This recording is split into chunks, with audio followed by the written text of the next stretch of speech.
मगर मैं ये आपसे कह रहा हूँ कि अगर आप गौर फरमाएँ कि इलेक्शन कमीशन भी खान साहब को कह रही है आओ माफ़ी मांगो, खान साहब नहीं माफ़ी मांग रहे, फिर उनको जुर्म वो भी लगा दिया जाता है। पहली स्टेज पे वो कहते हैं आए एक स्टेटमेंट लेके आए और माफ़ी मांगे तो मसला नहीं बनेगा। आप जब नहीं माफ़ी मांगते तो फिर आपको कहा जाता है कि फ़र्द जुर्म लग जाएगा अगर आप माफ़ी नहीं मांगेंगे। फिर आप माफ़ी नहीं मांगते तो फ़र्द जुर्म लग जाता है। मगर फिर फ़र्द जुर्म के बाद अगर आप माफ़ी मांग लें तो क्या होगा, तो उसकी तरफ मैं आपको बताता हूँ कि इशारे क्या हो रहे हैं। तो फिर आप समझ जाएंगे कि अगर खान साहब फ़र्द जुर्म के बाद भी माफ़ी मांग लेते हैं या कोई ऐसी बात करते हैं जिसको ये समझा जाता है कि माफ़ी मांग ली गई है, तो फिर मैं समझता हूँ कि अदालतें छोड़ देंगी खान साहब को। अब क्या सूरत हाल है, आज chief justice Islamabad high court या कल जो कि उनकी बातें हुई हैं उससे मुझे कुछ चीज़ समझ आ रही है। वो क्या आपको याद है राना शमीम साहब कौन थे?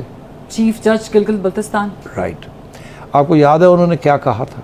एफिडेविट वाला मामला हुआ था, क्या था एग्जैक्टली याद है या मैं बताऊं? उन्होंने कहा था कि साकिब निसार साहब ने उनके साथ बैठे हुए एक जज साहब को, एक सीनियर जज लाहौर हाई कोर्ट के जी का किया था, फ़ोन किया था और कहा था कि मरीम नवाज और नवाज शरीफ बाहर नहीं निकलने चाहिए। एग्जैक्टली। कितना अरसा हो गया इस केस को चलते हुए? नवंबर 2021, तो 8-9 महीने हो गए। बिल्कुल। तो क्या बात है, एक सिंपल सी बात थी और 9 महीने हो गए हैं अभी तक इसके ऊपर कोई फैसला नहीं आया। 22 जनवरी को फर्द जुर्म भी आयद हुआ इस साल। अब जाके 22 जनवरी को इस साल फर्द जुर्म भी हो गया था और उसके बाद उनको कहा गया था कि अपने विटनेसेस लेके आए। आज तक वो अपने विटनेसेस नहीं लेके आए और अब एक अदालत बैठती है और उनको कहती है कि आप अपने विटनेसेस नहीं लेके आए तो आप कुछ कहना चाहेंगे तो या माफ़ी मांगना चाहेंगे। तो उन्होंने आगे से कहा कि हाँ जी मैं तैयार हूँ माफ़ी मांगने के लिए। ऐसी बात है ना? बिल्कुल, उन्होंने मशरूत माफ़ी भी मांगी है। माफ़ी भी मांग ली। फिर उधर से अदालत ने एक और बात कर दी और वो ये कर दी कि अदालतें तौहीन अदालत के मामले में बड़े दिल का मुजाहरा करती। वाह। तो अब एक जज के ऊपर इल्ज़ाम लग गया है, एक एक्स चीफ जस्टिस के ऊपर और एक सिटिंग जज ऑफ द हाई कोर्ट के ऊपर एक इल्ज़ाम लग गया है और अदालत कह रही है कि हम इस सूरत में भी कि अगर आप नाम बता दें उस जज का जिसके बारे में नाम लिया गया है, तो क्योंकि इस वक्त ऐसे लगता है कि पता नहीं कितने सीनियर जजेस हैं, सब पे शक पड़ रहा है, तो आप जिसका नाम लिया गया है वो आप नाम बता दें हमें और ये मामला ख़त्म हो जाएगा। क्योंकि हम चाहेंगे कि ये मामला ख़त्म हो जाए और हम समझते हैं कि जुडिशरी को इतना तंग नज़रिया नहीं रखना चाहिए कंटेम्प्ट के ऊपर। और मैं आपको ये बताऊं कि ये सिर्फ अतर मिनुल्लाह साहब का मौक़िफ़ नहीं है कि खुले डुले होना चाहिए, फ़िक्र नहीं करना चाहिए। अगर लोग बातें करते हैं जजमेंट्स के ऊपर तो कोई इशू नहीं है और हमें थोड़ा सा ज़रा रिलैक्स होना चाहिए। ये कंटेम्प्ट लॉ को इस तरीके सख्ती के साथ नहीं इस्तेमाल करना चाहिए।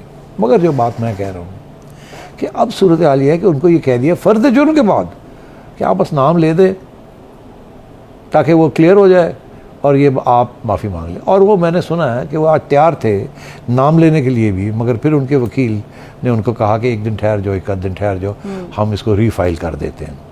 तो मेरा कहने का क्या मतलब है, एक ये कि इस्लामाबाद हाई कोर्ट तैयार हो गया है फ़र्द जुर्म के बाद भी माफ़ करने के लिए अगर आप माफ़ी मांग लें तो। और फिर यहाँ तक कि अगर आप और भी ऊपर आ जाएँ और नाम भी ले दें तो उसके साथ और भी क्लैरिटी हो जाएगी।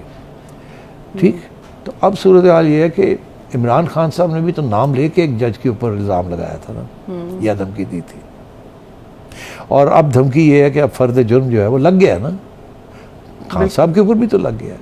तो अब मैं सिर्फ इसलिए राना शमीम का केस बताया कि 9 महीने के बाद जबकि इमरान खान का केस सामने आया है तो एकदम एक नया डेवलपमेंट हो गई है उसी अदालत में जहाँ इसी किस्म का एक केस है, जहाँ नाम लिए गए हैं या और इल्ज़ाम लगाए गए हैं।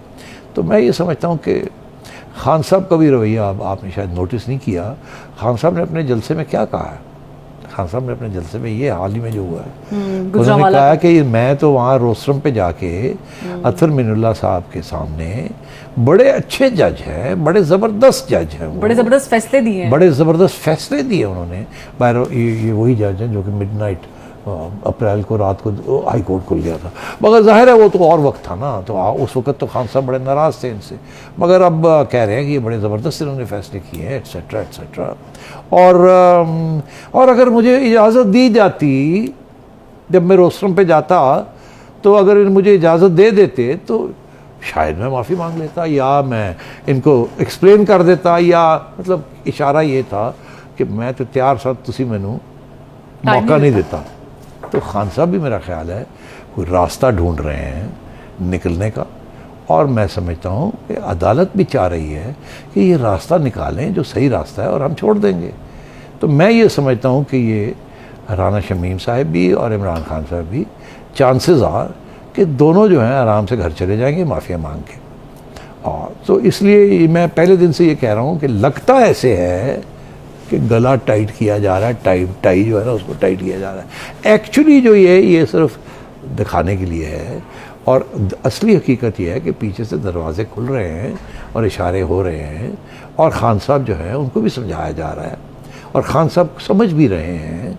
और अभी आपने देखा फवाद चौधरी साहब क्या कह रहे हैं, और खान साहब का मैंने आज जो कामरान खान साहब के साथ क्लिप जो देखा है, खान साहब ने जो इंटरव्यू दी उसके अंदर भी तो बड़े इशारे हो गए हैं कि मैं तैयार हूँ ऑपोजिशन या गवर्नमेंट के साथ बात करें। कमाल की बात है, आज तक तो बात क्या, वो तो बैठने की देखने ही नहीं चाहते थे, उनको समुद्र में फेंकना चाहते थे। आज कह रहे हैं कि मैं उनके साथ बात करने के लिए तैयार हूँ। और तो मैं ये समझता हूँ ये सारी इंटरव्यूज़ और ये सब कुछ जो है ये डिलिबरेटली बना के एक नया माहौल बनाया जा रहा है। मैं कब से कह रहा हूँ कि खान साहब टॉक फाइट।